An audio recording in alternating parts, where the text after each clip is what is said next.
अमीर ननद की गरीब भाभी। रीना एक मध्यम परिवार की लड़की थी, लेकिन उसकी भाभी शिवानी एक बड़े घर की बेटी। शिवानी की शादी अभिषेक से लव मैरिज थी। अरे भाभी, ये कितना अच्छा सूट पहना है आपने। काश ऐसा मैं भी पहन पाती। अरे क्यों नहीं रीना, वैसे भी तुम्हारा और मेरा नाम तो एक ही है, जब मन करे पहन लेना।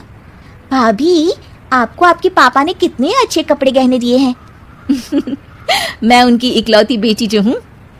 बेटी तो मैं भी इकलौती हूँ, लेकिन क्या करे, पापा है नहीं, पता नहीं कैसे होगी मेरी शादी। तभी वहाँ शिवानी की सास आ जाती है। अरे क्यों नहीं करेगा भाई तेरी शादी धूमधाम से, आखिर जिम्मेदारी है तो उसकी। और वो दिन भी आ जाता है जब रीना की शादी तय हो जाती है। अभिषेक, क्या हुआ? आप इतने परेशान तो कभी नहीं दिखे, कोई बात है तो बताइए मुझे। अरे शिवानी, वैसे तो शादी का सारा इंतजाम हो गया है, लेकिन गहनों का रेट तो आसमान छू रहा है। कैसे क्या करूं, कुछ समझ में ही नहीं आ रहा। थोड़ी देर में शिवानी अपने पूरे गहने अभिषेक के सामने रख देती है। ये लीजिए, गहनों का इंतजाम भी हो गया। अरे नहीं नहीं शिवानी, मैं ये गहने किसी हालत में भी नहीं ले सकता। ये तुम्हारे पिता ने तुम्हें दिया था, और तुम हो कि। तभी वहां सास आ जाती है। अरे तो क्या हुआ, इसकी तो हो गई ना शादी, अब किसे दिखाने हैं इसने गहने। सास गहनों का डिब्बा शिवानी के हाथ से लेकर वहां से चली जाती है। रीना की शादी धूमधाम से होती है और अब वो बड़े घर की बहू बन जाती है। वहीं रीना की शादी के बाद शिवानी और अभिषेक उसकी शादी के कर्जों से डूब जाते हैं। मैं सोच रही हूँ नौकरी करनी शुरू कर दूं, वैसे भी पढ़ी लिखी हूँ, आपकी थोड़ी मदद भी हो जाएगी। वैसे शिवानी, कुछ दिन कर लो तो अच्छा ही होगा, क्योंकि जरूरत भी है। अब शिवानी भी नौकरी करने लगती है और घर खर्चे में अभिषेक का हाथ बटाती है। एक दिन शिवानी, रीना का फोन आया था, कह रही थी कि आने वाले त्योहार में उसके ससुराल जाना है। ठीक है माँ।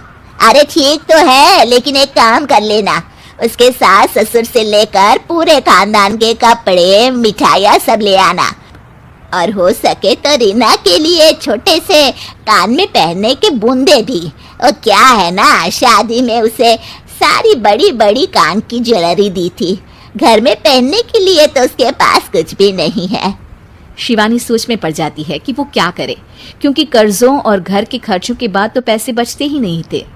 शिवानी फिर अपने पिता को फोन करती है और उनसे पैसे मांगती है। देखो शिवानी, मैंने तुम्हें शादी के वक्त ही मना किया था कि ऐसे घर में शादी करनी ही नहीं चाहिए।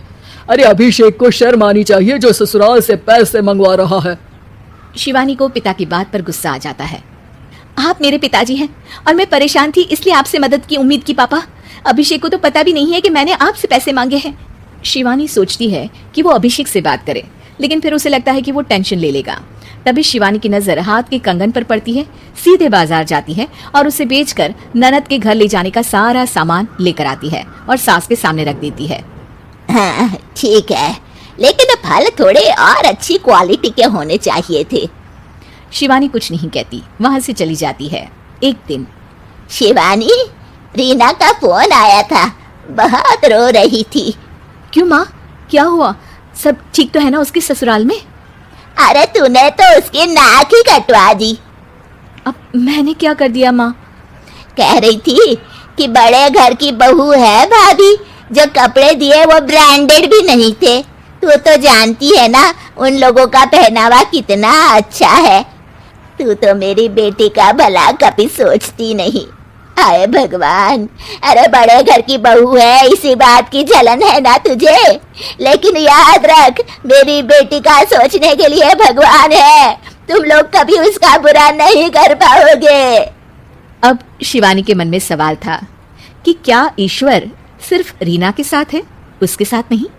लेकिन उसे सुकून था कि वो अभिषेक के साथ उसकी जिम्मेदारियों को निभाने में बराबरी की हकदार है।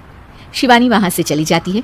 वो सास से कुछ नहीं कहती, क्योंकि अमीर घर की बहू बनकर रीना को भले ही सुकून ना हो, लेकिन गरीब घर की बहू बनकर शिवानी खुश है, क्योंकि खुशी पैसों से नहीं परिस्थितियों पर निर्भर करती है।